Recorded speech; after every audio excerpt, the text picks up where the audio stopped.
Bienvenidos, queridos amigos, a esta reflexión de la palabra de Dios. Hoy es domingo y el Señor nos espera para que participemos de la Santa Misa presencial. Hoy meditamos el Evangelio según San Juan, capítulo 1, versículos del 29 al 34. En aquel tiempo, al ver Juan a Jesús que venía hacia él, exclamó: «Este es el Cordero de Dios que quita el pecado del mundo. Este es aquel de quien yo dije: tras de mí viene un hombre que está por delante de mí, porque existía antes que yo. Yo no lo conocía, pero he salido a bautizar con agua para que sea manifestado a Israel». Y Juan dio testimonio diciendo: «He contemplado el Espíritu que bajaba del cielo como una paloma y se posó sobre él. Yo no lo conocía, pero el que me envió a bautizar con agua me dijo: aquel sobre quien veas bajar el Espíritu y posarse sobre él, ese es el que ha de bautizar con Espíritu Santo. Y yo lo he visto y he dado testimonio de que este es el Hijo de Dios». Palabra del Señor. Gloria a ti, Señor Jesús. Nos presenta el Evangelio de este domingo a Juan el Bautista, que nos señala a Cristo como el Cordero de Dios que quita los pecados del mundo. Esto se lo dice a dos de sus discípulos. Juan Bautista señala, enseña, guía, orienta a estos discípulos para que se encuentren con Cristo. ¡Qué bonito! De la misma manera, en cada una de nuestras vidas muy seguramente hay muchísimos Juanes Bautistas que también nos han señalado, guiado y orientado para que conociéramos a Cristo. Es más, ¿cuántos de nosotros le demos nuestra fe a nuestra familia? ¿Cuántos de nosotros le demos nuestra fe a ese papá, a esa mamá, a ese abuelo o a esa abuela? ¿Qué han hecho? Han hecho de Juan Bautista. Nos han señalado el camino a seguir. Claro, la inmensa mayoría le demos la fe a esa familia, donde incluso en muchas se rezaba el rosario diariamente. Esa familia que le enseñaba al niño desde pequeño a tener temor de Dios. Esa familia que enseñaba los mandamientos de Dios y los mandamientos de la iglesia. Esa familia que nos llevaba a la iglesia con el vestido de domingo. ¿Se acuerdan? En otro tiempo existía el vestido de domingo. ¿Y qué era el vestido de domingo? Pues era la ropita fina que solo era para el domingo. Hoy eso ha cambiado mucho.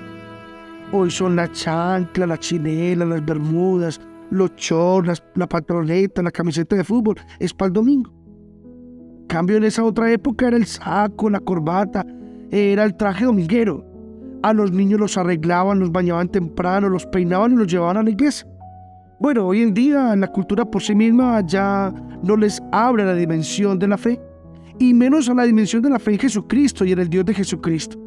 Hay familias que sí lo hacen y que se preocupan por transmitir una experiencia de fe a sus hijos, pero no son todas las familias. Ya no necesariamente la fe y la fe cristiana es parte del paisaje. Hoy en día nos encontramos con niños y jóvenes sin una noción muy clara de Dios. Muchos incluso la noción que tienen de Dios es muy personal, dicen ellos. Además, con una visión que normalmente, no siempre, pero normalmente suele ser crítica a la iglesia.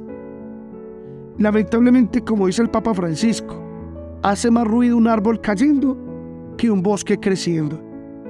Y como hace más ruido un árbol cayendo que un bosque creciendo, los defectos de la iglesia son más visibles que los valores de la iglesia, que las bondades de la iglesia y todo lo que nosotros y la humanidad le debe a la iglesia.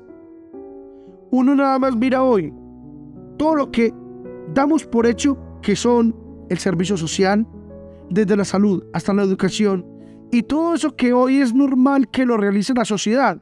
Eso lo hizo primero la iglesia. Fueron los servicios que prestaba la iglesia a los pobres, a los ancianos, a los enfermos, a los desfavorecidos, a los huérfanos, a las huérfanas, a los trabajadores sexuales. Sí, la historia de la iglesia sirviendo a los pobres es una historia bellísima. Muchos no lo saben, pero fue la iglesia católica la que en muchas partes del mundo fundó y comenzó los hospitales. Fue la que fundó y comenzó los asilos para los ancianos. Fue la que inició los orfanatos y leprosorios, y no cesa de ayudar y socorrer a los más débiles, a los más pobres y a los más desamparados. Y no solo eso, también la iglesia ha sido la protagonista en la educación. En muchas partes fue la que fundó e inició las escuelas para enseñar a los niños. Inició los colegios para promover la educación secundaria entre los jóvenes. Y no solo eso, la iglesia en el mundo fue la que fundó el sistema universitario.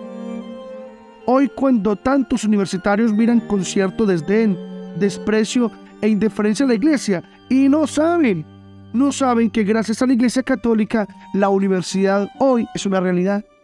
Porque la iglesia fue la que fundó el sistema universitario. A ella se le deben los nombres de cátedras universitarias.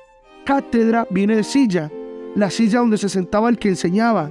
De cátedra viene también catedral, donde se encuentra la silla donde se sienta el señor obispo para enseñar al pueblo cristiano. Por tanto, la universidad en el mundo la inició la iglesia.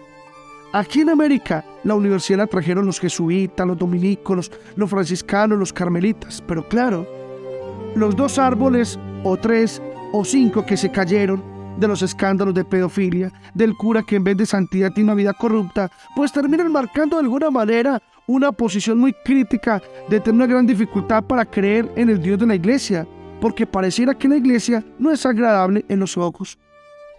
Por eso no podemos dejar de anunciar a Cristo. No podemos dejar de mostrar quién es el Cordero de Dios que quita el pecado del mundo, porque no tener fe, no tener a Dios, es la tragedia más grande de la vida. Que ustedes y yo seamos Juanes Bautistas para otros, anunciando, enseñando, guiando y llevando a otros a Cristo. Que el Señor nos bendiga a todos en el nombre del Padre y del Hijo y del Espíritu Santo. Amén.